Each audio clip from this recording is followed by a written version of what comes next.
सुबह मुड़ते हैं। हम्म, तो उधर एक मस्जिद के मुजदलिफा के।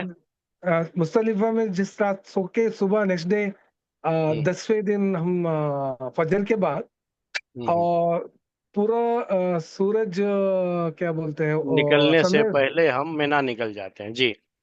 वो एक जी, जगह पे जाने का आपने तज़किरा किया, वो मस्जिद कुछ उधर मुजदलिफा में मशर वो। हराम मुजदलिफा हाँ, में मशर है, हाँ। एक जगह है मशर हराम। हाँ, कोई हाँ, जरूरी नहीं है वहां जाना, लेकिन और ये भी याद रखिए कि अभी जो हज होता है ना, हाँ, हाँ, वो जो हाँ। आप सुनते रहते हैं उससे होता नहीं है वैसा हज।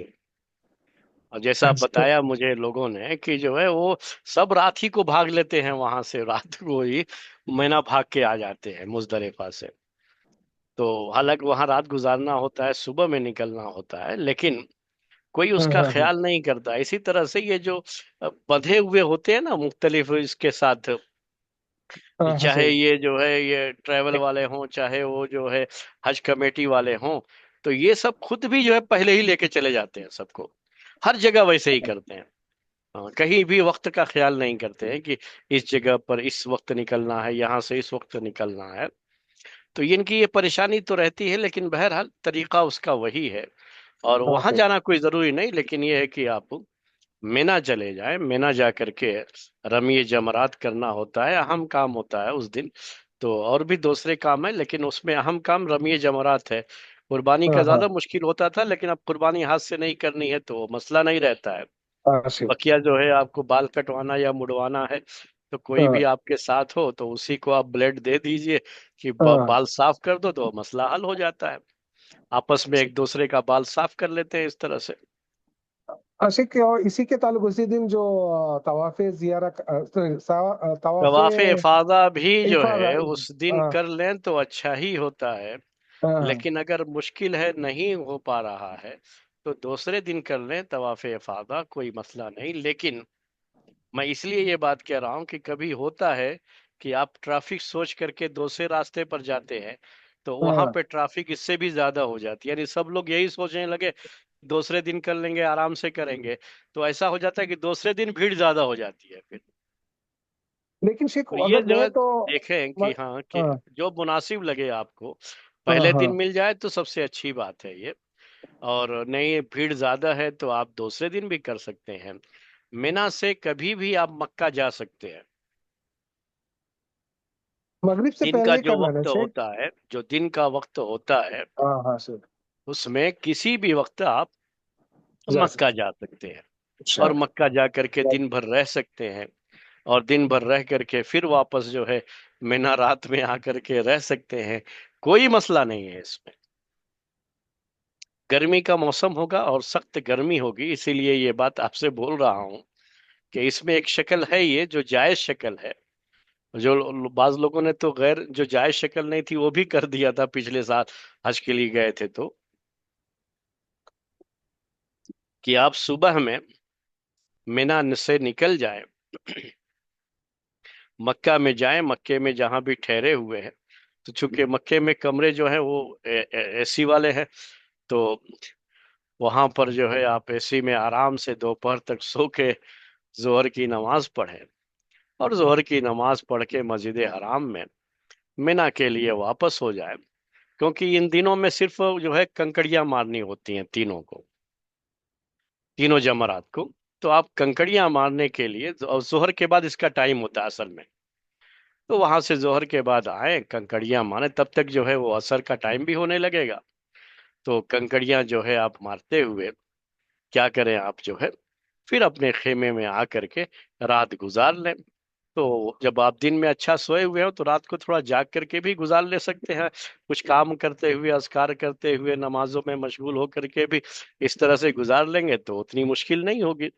वरना खेमों में तो बड़ी गर्मी, चूंकि वहां गर्मी यहाँ से भी ज्यादा पड़ती है, तो वो बहुत आसान नहीं होता। जो 45 यानी 45-46 डिग्री जो कभी गर्मी झेले हुए ना हो, तो उनके लिए बहरहाल वो आसान नहीं होता है।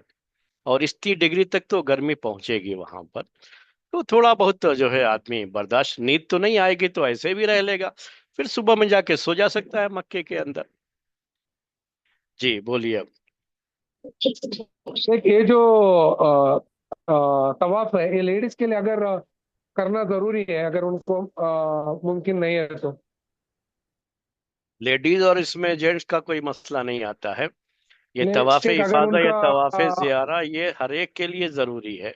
जो भी हज तमत्तो कर रहे हैं उन सबको हाँ हाँ, करना जरूरी है ये, जी हाँ। नहीं मतलब अगर उनका बल्कि एज का सबके हालत लिए हो जरूरी तो? है, हज तमत्तो ही नहीं, सबके लिए जरूरी है वो। हम्म। मतलब अगर उनको वो सही का उनका मसला टाइम, सिर्फ आता है कि हाँ कि उसमें गुंजाइश थोड़ी होती है। जी बोलिए अभी। हम्म। नहीं शेख, अगर उनका जो मंथली कोर्स होता है ना शेख, अगर हाँ, उस अगर टाइम हो ऐसा तो उन हो लोग को। गया, अगर ऐसा हो गया औरत के साथ कि मंथली कोर्स में है, तो फिर उसके उसको इंतजार करना होगा कि जब उसका मंथली कोर्स उससे वो पाक हो जाएगी, तभी जो है वो तवाफ करेगी।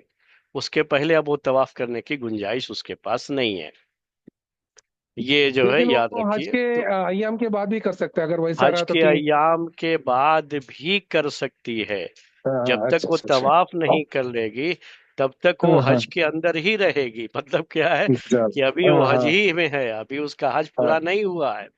हाँ शेख, तो ठीक उसको है ठीक वहीं रहना पड़ेगा, और जब तवाफ कर लेगी तभी उसका हज पूरा होगा, उसके पहले नहीं होगा वो। है ठीक है, इंशाल्लाह शेख, जजाकल्लाह खैर, वही एक लेकिन ये सवाल था। गुंजाइश है कि वो हाँ औरत हाँ पाक होने तक इंतजार कर सकती है। हाँ यानी हाँ हाँ। 10वीं जिलहिज्जा को वो क्या है पीरियड में थी, जिसकी वजह से वो तवाफ इफादा नहीं कर पाई, ज़ियारा नहीं कर पाई।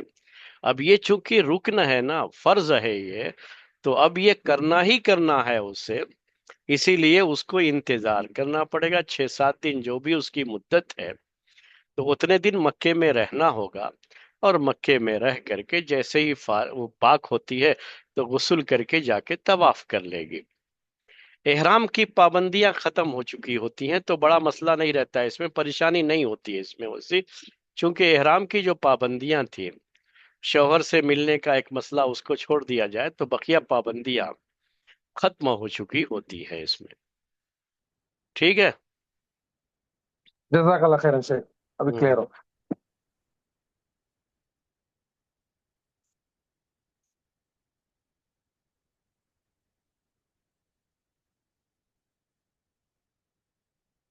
अगर किसी औरत को इसका डर होता है कि भाई बाद में पीरियड आ सकता है, तो उसको तो 10वें दिन खास तरीके से तवाफ कर ही लेना चाहिए।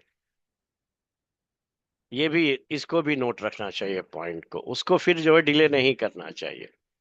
लेकिन जिसका कोई ऐसा मसला नहीं है, उसको पता है कि ये सब की सब पीरियड के दिन नहीं है उसके, तो जो है वो बाद में जो है जिसके साथ गई है उन्हीं के साथ 11 को 12 को भी जो है वो तवाफ़े इफादा कर सकती है।